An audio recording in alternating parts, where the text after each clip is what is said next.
Ladies, gentlemen, and non-binary, a warm welcome to Oddwork's 10th Employer Branding Talk. My name is Julia Sjöwall. I'm Head of Marketing at Oddwork, and I'm really happy to be here with you in this live stream. I'm sure some of you are Employer Branding Talks regulars by now, but for all of our new participants today, an extra warm welcome. With me today, I have Oddwork's amazing head of digital.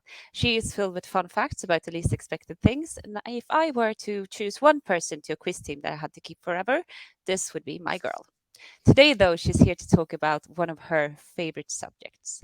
Welcome, Alexandra Åhré, head of digital at Oddwork. Hi, thank you so much. And so nice to see so many of you dropping in here. I'm very excited to be here and I'm really looking forward to a deep dive in today's subject. So do I. And as you all know, we are live and anything can happen. Please say hi in the chat or comment section and tell us where you're from. And don't hesitate to ask questions all throughout this 45-minute session. We'll try to pick up as many as we can.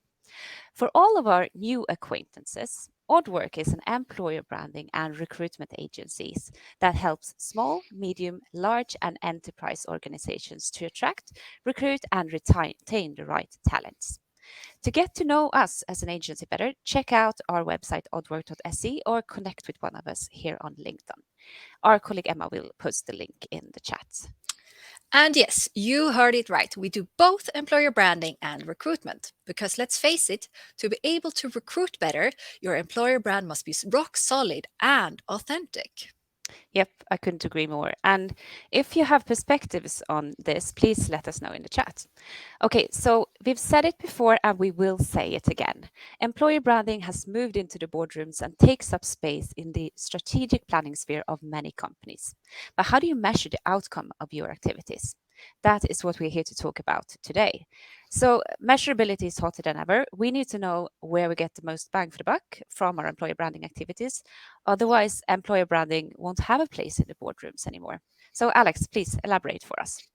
Well, as you said, Julia, employer branding is no longer in the nice to have category, but a necessity and a vital part of a company's ability to succeed. And just because of its importance, we need to be able to tell if we're doing the right things that are helping us reach our strategic goals. This, of course, also helps us communicate with all stakeholders and collaborators to employer branding and get them on board on what we need to do. And to cover this massive topic today, we've invited two experts. Our first guest is Catherine Chamera from Visma Talent Solutions. She's going to give us the big picture and the context of how an organization should operate to accommodate for successful employer branding measurement. And our second guest is Vanessa Karlsson. She comes from the huge company LKAB, and she'll give us a look into the real life case of how they work with measurability for employer branding. And last up today, we'll dive into the how of measuring. And if you stick with us till the end, we'll share a cheat sheet on getting started with all of this. Nice. And it sure is a huge topic. And I think many find it hard knowing where to start. And for me, working mainly with marketing and communication, suddenly employer branding is becoming more and more like commercial branding and marketing. And something that's been a really hot topic within branding and communication the last few years is the fact that we have this growing dark funnel. So, what's a dark funnel? Well, a dark funnel is just a fancy word for the inability to know exactly every step in a lead or customer journey. We can't possibly know exactly who the lead speaks to, which social media posts they see, or sometimes even engage with. We can't follow them around in the same way anymore, thanks to privacy laws, which is a good thing, of course. Still, we need to measure our success. And the same goes for employer branding and inevitably for recruitment. You won't know the exact step in every candidate's journey or the exactly how your new campaign will be perceived. What you can do, on the other hand, is to analyze your pain points because part of your job is to know if your budget has been well invested. One big question is this really only the job of an HR department or a single employer branding professional? We know you're out there. Probably not, since what we're actually talking about here is the expertise that lies mainly in the marketing department nowadays. So, who actually owns this question? And that's why we need to talk about employer branding's position within a company. And to do that, we have a real expert with us as a guest today. Welcome on stage, Catherine Chamera, Product Marketing Manager and Employer Branding Enthusiast for Visma Talent Solutions. Hello, happy to be here. Hi, Catherine. We're so glad you wanted to join us today. And to all of you who saw our introduction film somewhere on social media, we pronounced Catherine's surname incorrectly. It's Chamera, not Camera, as we said. Apologies to the whole Chamera clan. We are really sorry. So, Catherine, your perspective on employer branding is so interesting. But before we jump into that, tell us a little bit about who you are and what you do at Visma Talent Solutions. Sure. I have a background in HR and employer branding, but today I work as a product marketing manager for Visma Talent Solutions, and there I'm part of developing and marketing our recruitment system. Nice. Okay, so let's get down to business. Who owns employer branding within a company? This is such a relevant question, but let me just start by saying that HR or an employer branding specialist is not the sole role ensuring a strong employer brand. It takes the joint efforts of a whole organization to create a great experience for candidates and employees. However, to answer your question, Julia, an employer branding specialist should be responsible for setting, collecting, and monitoring the KPIs of the employer brand. And that's really valuable to have with you. But where should you start then? I think a good place to start is to look at the famous marketing/employer branding funnel. Most of you have probably seen it before, but let's go over it together for good measure. So at the top of the funnel is the start of the candidate journey. Here we create awareness through campaigns and different initiatives. This hopefully piques the potential candidate's interest, and they proceed to the middle of the funnel. And in the middle of the funnel is where the candidate makes the decision to apply and then proceed to go through a recruitment process. And at the bottom of the funnel, the candidate is now an employee, and we want to delight them in order to make them ambassadors of our employer brand. So, as you can see, there is a lot of valuable information about your employer brand scattered all over your organization. And when you start thinking about employer branding as a journey from hi all the way to goodbye, it helps you to think in terms of who in your organization has access to this different kind of data in every step of the journey. So let's look into who to ask for data in each step. So at the top of the funnel, you want to speak to the people who have access to information about campaigns, career pages, or social media. Usually the marketing department knows this, but it can also be you as an employer branding specialist. In the middle of the funnel, you want to talk to the people who have information about the recruitment process, such as talent acquisition/recruiters. And in the very bottom of the funnel, you want to talk to the people who have information about life in your organization, such as HR managers, HR generalists, HR business partner, and just managers. Interesting. And how do you make sure that this is something that's acted upon within an organization? So with these many data points, you want to establish some kind of reporting if you want to monitor your employer brand successfully. So identify these people in your organization and have a conversation about how this reporting should be organized. So maybe you want to conduct a monthly meeting with each department. Maybe you have a report sent to you on the key metrics. You can even utilize the software that feeds this information into a dashboard.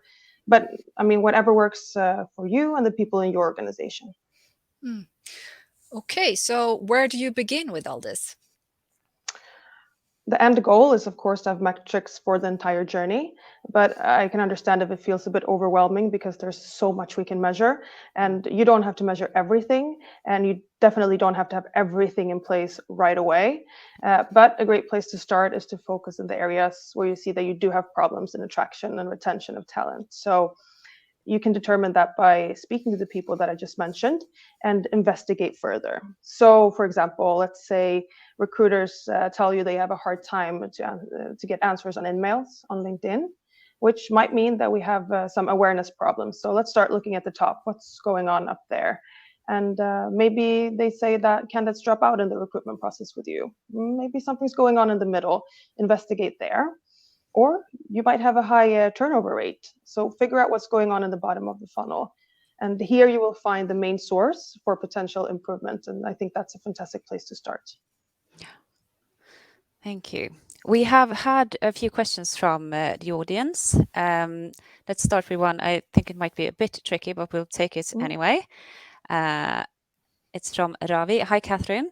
What best measures can be taken to ensure that the funnel is never left empty? And I'm thinking we can take this from an organizational angle here.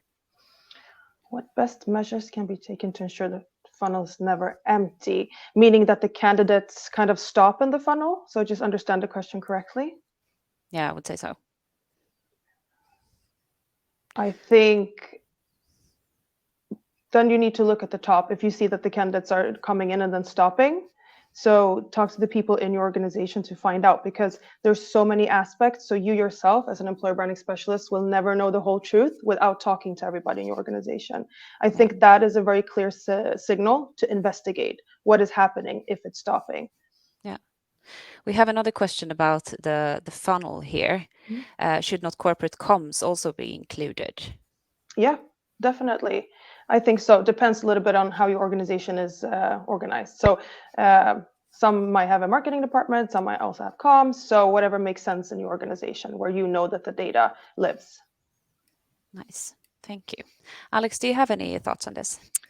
Yes, and Catherine, I can really relate to what you're saying about having an organization that truly supports working with employer branding. In partner projects that we have at Oddwork, we often encounter different maturity levels within organizations. Some companies are really far and have this great collaboration between C-level, HR, and communications, and some have some sort of lone wolf employer branding professional, and some just try to do employer branding as a little side project. And we can see that it's always the well-organized companies that build strong and long-term and strategically successful employer brands. Sure, we as an agency can come in and help out with building an EVP, but it's always the people within an organization that makes it come alive, making internal organization a huge part of creating successful employer branding.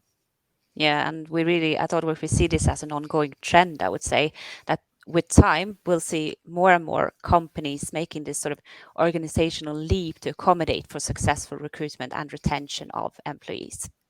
So moving on from the internal organization to a real life case of successful employer branding strategy, we'd like to welcome our second guest of the day. Yes, and our second guest of the day is one from a very interesting, huge Swedish company. LKAB is a leader within sustainable mining of iron ore, and since they are located in the very north of Sweden, their HR, employer branding, and recruitment departments face unique challenges, but also unique opportunities. Welcome on stage, Vanessa Karlsson, communication strategist at LKAB. Hi, it's great to be here. Hi, Vanessa. We're really glad you could join us today too. Catherine just introduced us to how a company should be organized to be successful in their attraction, recruitment, and retainment of employees. And a big part here is that the responsibility of an employer brand is to be shared within an organization. What do you think about that? Yes, I absolutely agree. And that's actually how we work here. I would say that traditionally, organizations have believed that employer branding should be owned by HR. However, in today's world, with all the tools and digital marketing and communications that we have, there is a significant advantage in sharing the responsibility among more departments and including marketing, of course.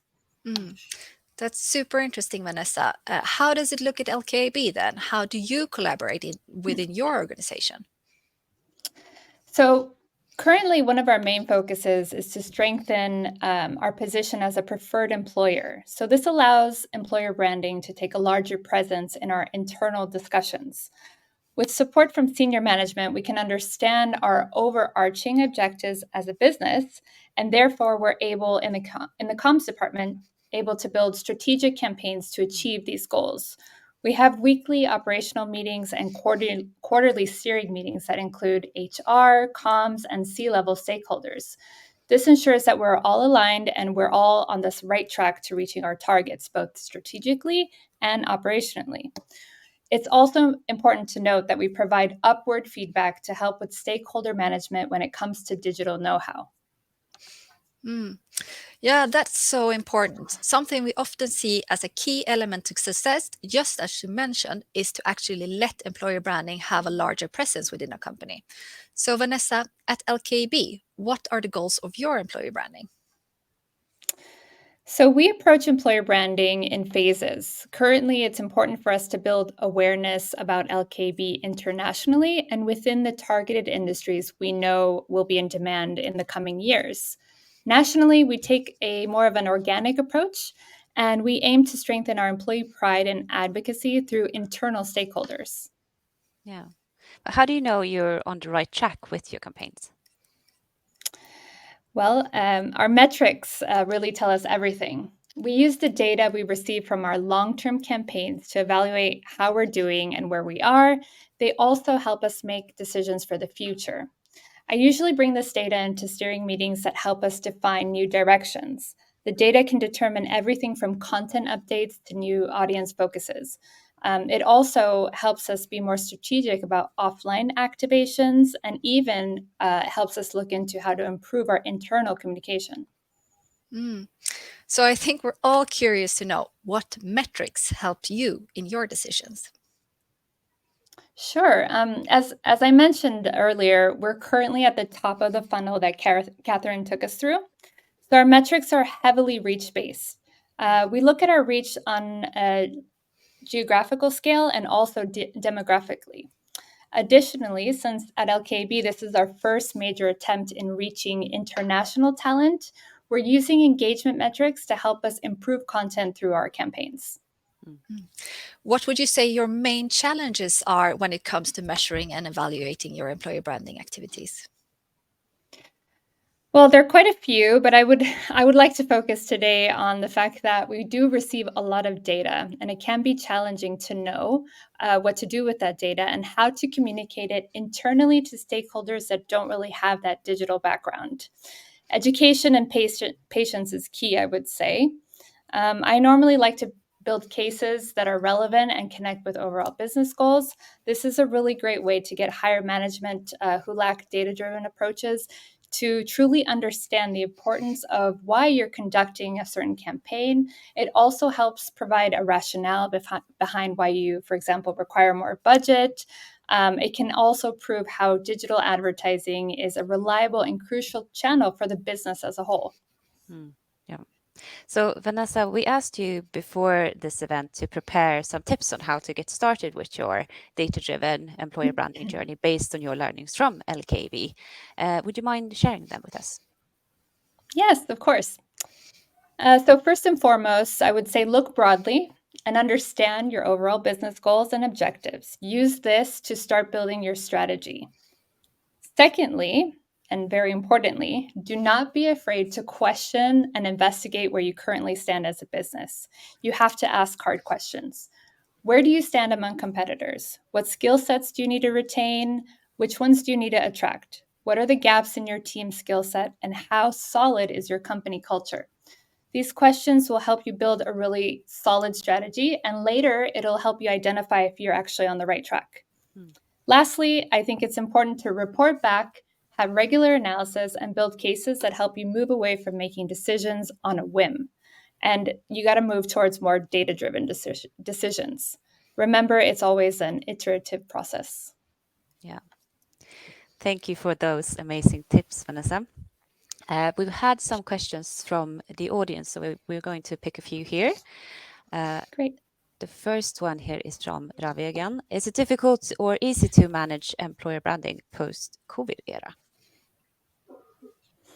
That's a great question. I would say that post-COVID, I mean, with all we are currently more online, I would say, and we have a lot of metrics that show that we're online. So I would say it's actually easier at the moment to analyze employer branding and work with it because of the fact that we are so online at all times.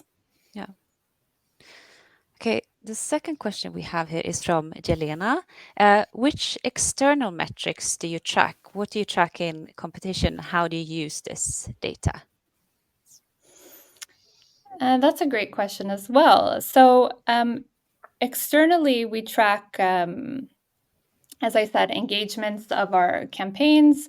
We also look at what our competitors are doing. So we make sure that we try to achieve either be on the same playing field or achieve a little bit higher than what our competitors are doing in terms of international engagement levels and international reach.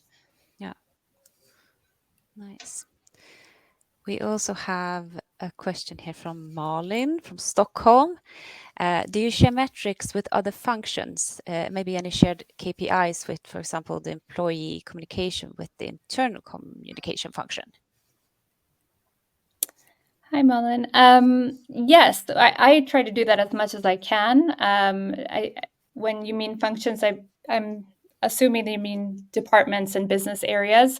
Absolutely. I even start in these steering groups with like VPs of HR or communication to explain to them what KPIs we are setting even before we go into the launch of a campaign. And then we continue to report on those or communicate those throughout the entire campaign. And that helps with the education, as I mentioned, and also the understanding of why we're doing this. Yeah. We have time for one more question here. So from Ruth, what metrics do you find most useful? Impressions, click-throughs, especially when we are talking LinkedIn posts, which should be to a wide audience?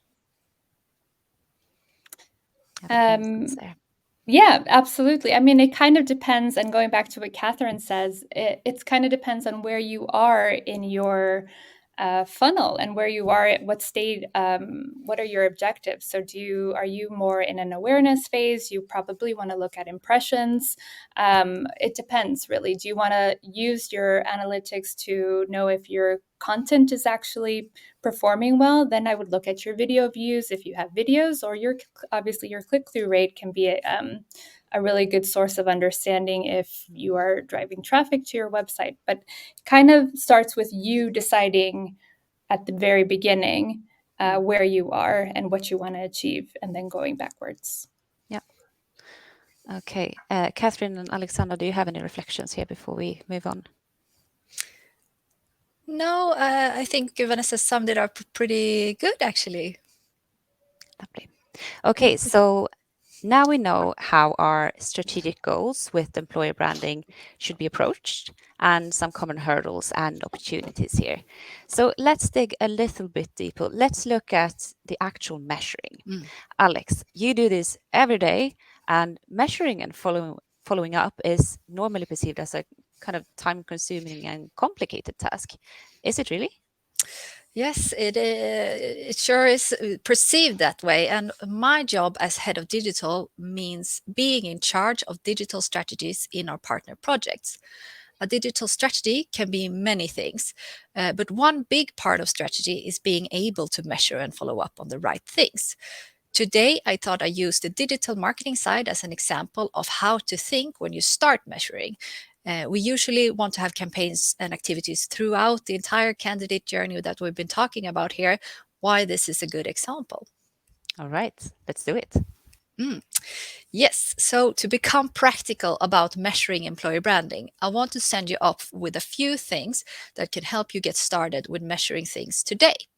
So to start, we need to be clear that one activity should have one sole purpose and goal. Of course, you can have maybe one or two secondary goals, but those should be seen more of a bonus. The reason is if you don't have a focus and are specific with your goal and try to achieve everything at once, you'll not do any of these things well. And that's why we like to use a model we call the REAN model. It looks something like this. And like the model Catherine showed you earlier, it's a funnel. And the point of a funnel, as we know, is to be able to sort your activities into different stages, thus making it easier to know what to measure and evaluate when it comes to your progress.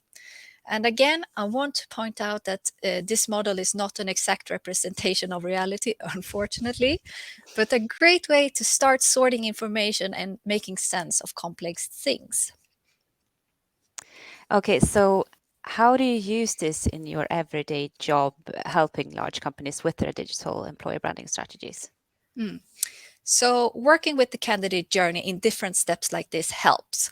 In the reach phase, which is on the top of the funnel as we see here, we focus on activities that help us reach our audience with our message and plant the first seed of creating awareness. In the engage phase, we do, as you might all understand, activities that help us engage our audience. For example, invite them to read an article about our employees or watch a video or similar things that help them better understand how we are as an employer. And during the activate stage, we want to do activities that drive a conversion of some point, perhaps get a potential candidate to sign up for a newsletter, subscribe to job openings, or get them to apply for a job even. And for the final stage, we do think that help candidates get to get candidates to accept job interviews, get a good onboarding, or employees to have a consistent and true experience of our employer brand and make them stay within the company and evolve there. Okay, so that sounds simple enough. And what do you, for example, measure in each step here? So, as both Vanessa and Catherine have been on, we can now see when we have a clear goal for each action, we can also easier find the metrics that help us understand if we're doing things well. For example, in a campaign in the reach phase, we want to find KPIs and metrics that tells us just that. So, for example, the number of people reached or impressions is a good metric. That tells us that we displayed our message and are building awareness.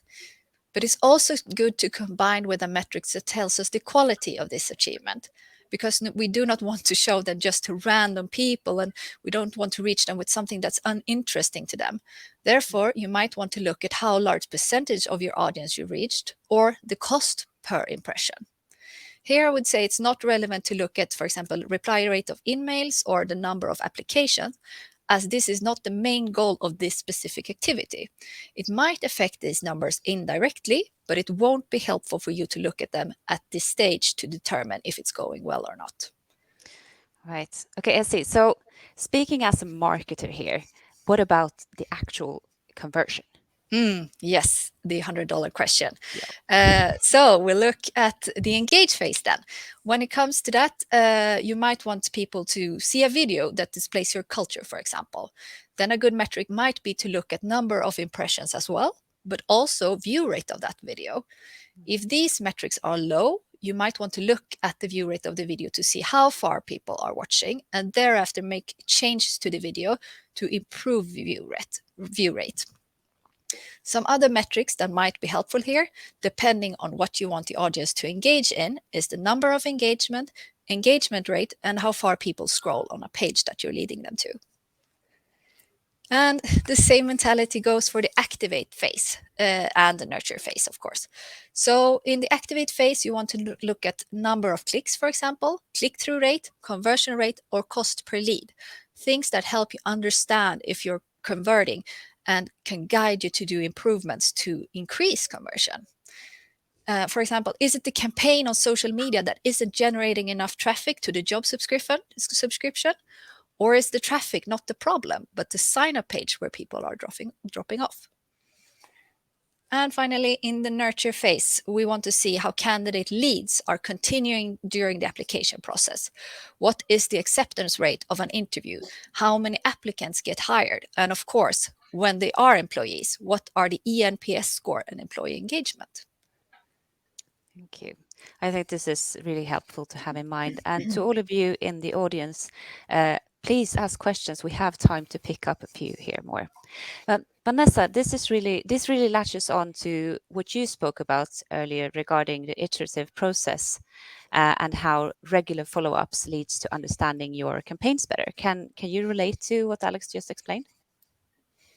Yes, 100%. I mean, I would say that understanding the data, of course, is key, but also knowing what to do and when to do it is valuable. So having this close follow-up on these campaigns can really help you, as Alex mentioned, make the decisions, for example, on content, or help a candidate's journey to help them to eventually trigger them to convert or take an action. So you just totally went through everything that I think was spot on. Nice. But I bet there's still a lot of pitfalls because we live in a very complex world here. Do you have any quick tips for success, Alex? Of course I do. And here are my starting tips if you're beginning to measure your employer branding. And the first one is to slim it down. Have maybe 2 or maximum 3 metrics per activity. So there's 1,000 things you can measure and loads of data you can take part of. But to make it less confusing, have a rule for yourself that one activity should have one primary strategic goal and perhaps 2 secondary goals that are bonuses. Therefore, what you measure should link directly to that primary goal. And the second is combine qualitative and quantitative metrics. Quantitative metrics are good in the sense that they answer the question, how many? How many views? How many likes? How many people are visiting our sites? But that might not be enough to say if it's performing well or not. That's why it's good to combine a qualitative metric with the quantitative metric that helps you understand just that. And you might also be able to find a good benchmark or industry standard that you can measure against with qualitative metrics. And find actionable metrics. Find metrics that help you understand what to do. One of the most common reasons I see out there that makes people want to measure things is to prove to those around you, like C-suite and other departments, that you're doing something of value. But it's easy to get transfixed with this and forget the other reasons you want to keep track of your data and metrics.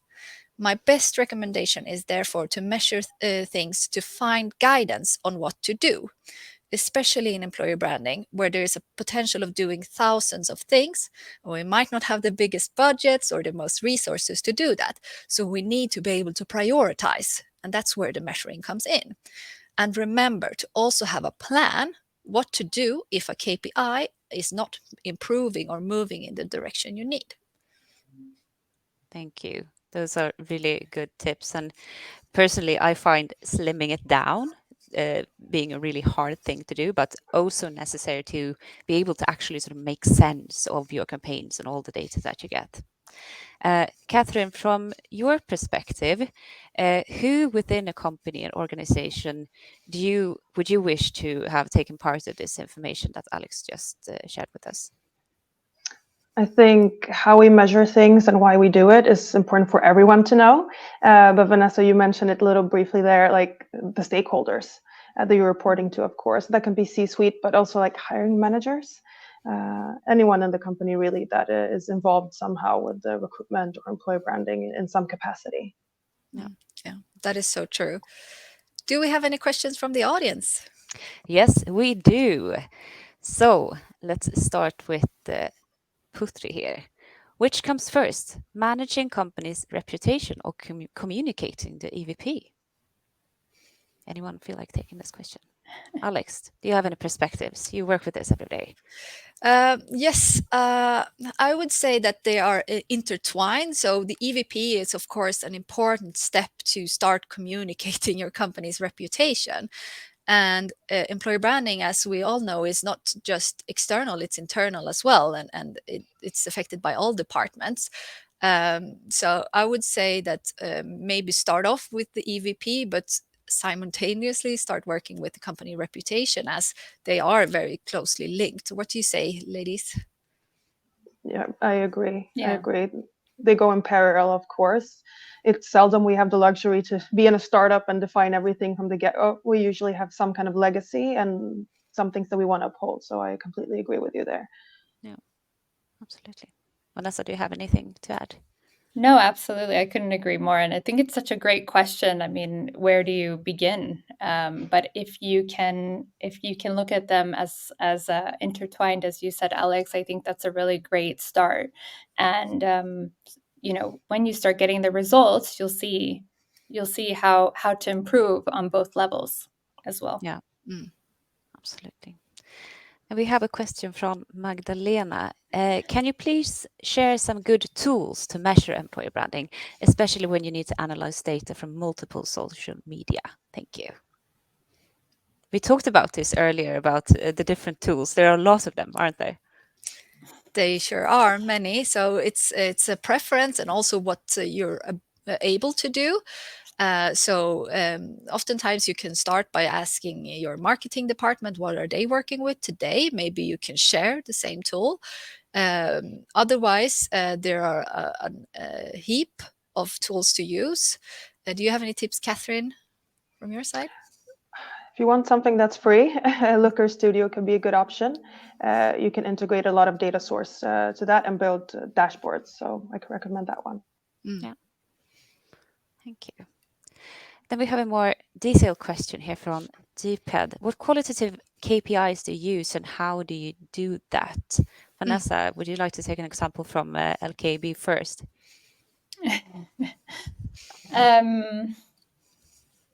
Sure. So for us, a qualitative KPI would be probably, as I mentioned before, the content, looking at the engagement rates on a piece of content. We look at how many views the video has reached, or where exactly that video is getting seen. And for us, as I said, this is the first time we do such a international awareness campaign. It's helping us define where to go next. So are we seeing traction in a certain region? Then let's go there and use this KPI to improve our efforts in that region. Yeah. Alex, do you have anything to add on a qualitative metric question here? Yes, so if you want to get technical about this, you can say that qualitative KPIs are often a rate or percentage, so to say. So how many of people that viewed actually clicked, that's the click-through rate, for example, or how many people that saw this video actually watched 40% of it, for example, that's 40% view rate. And this can help us, if we want to achieve something over time. So if we want to improve our engagement rate over time, we can really focus on, okay, how can we learn about, for example, as Vanessa said, content and optimize the content to get a higher engagement rate. Yeah, thank you. We have also a question. I think this is for you, Catherine. How often do you get the HR department involved in metric gathering? Is there a magic number for this? I would say no, and it depends on your organization. When I was working as an HR business partner, I also did a little bit of employer branding with my left hand on the side, and then I was part of the HR department, so I was highly involved. So it really, really depends on your organizational structure, but the HR department has so much interesting data in terms of bottom funnel, like eNPS, like you mentioned, Alex. So if you have a pulse survey that goes out every month, then monthly you would like to know those KPIs, because when we do really big awareness campaigns, those also make our employees proud. So that can also help those metrics. So I think it's good to look at it depending on how you're organized. Yeah, absolutely. Okay, we have time for one last question here. Let's see, it's actually for LKAB from Sigrid here. How do you in LKAB take the external ranking out there into consideration? If they are seen as the sole source of truth, do you see it as a problem or is it valuable for you? Struggling to understand the question. So how do you in LKB take the external rankings out there into consideration? Yeah. Do you mean the external, I guess, the opinions and assumptions of the brand? I would assume it's regarding the surveys and like the top employers. Yeah. Well, we actually see it as valuable because it also helps us understand, especially with an awareness campaign, it helps us understand where we are. The rankings that we received recently was the first time we were able to rank on that actual forum. So for us, that was successful and it was quite valuable. But we know that we need to keep working harder to achieve greater heights. So we don't really see it as a problem, I wouldn't say. I think it's an opportunity for us. Yeah, absolutely. Okay, so time flies. there are a lot of questions still in the chat, but please connect with us after this event and we'll try to answer as many as possible. With that, we say thank you to today's amazing guests, Vanessa from LKAB and Catherine from Visma Talent Solutions. Thank you for joining us and teaching us about the importance of well-organized employer branding strategies and the many great things that comes with that. Thank you for having us. Thank you so much, Vanessa and Catherine.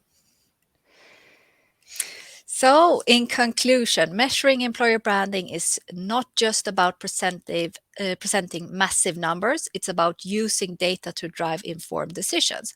By identifying gaps in the candidate journey, formulating hypotheses, and selecting relevant metrics, you can gain valuable insights into what's working well and what needs improvement. This data-driven approach will not only prove your value to stakeholders, but also help you prioritize and optimize your employer branding efforts effectively. Yes, so as you embark on your journey to measure employer branding, remember that it's not just about the numbers, it's about using those numbers to guide your strategy and ultimately enhance the candidate's experience. And for all of you participating today, our colleague Emma will post a link in the chat to a growth plan template that will help you get started with measuring and evaluating your job. Make sure to grab that one. Yes, grab that one in the chat. And we also have a really nice offer from our partner company, Life Inside, who is an interactive video platform for creating and posting employee-generated video testimonials anywhere on your website. It's a really effective way of creating engagement on, for example, your job ads, where you can let your employees introduce the job to a potential new colleague by using video. So head off to lifeinside.io to book a demo and get 1 month free. And with that, Employer Branding Talks is over for this time. Thank you all for joining us, and we hope to see you again very soon. Thank you. And don't forget to connect with us on LinkedIn if you have any further questions or simply want to let us know your wishes for the next live stream. So goodbye for now and thank you. Goodbye. Thank you.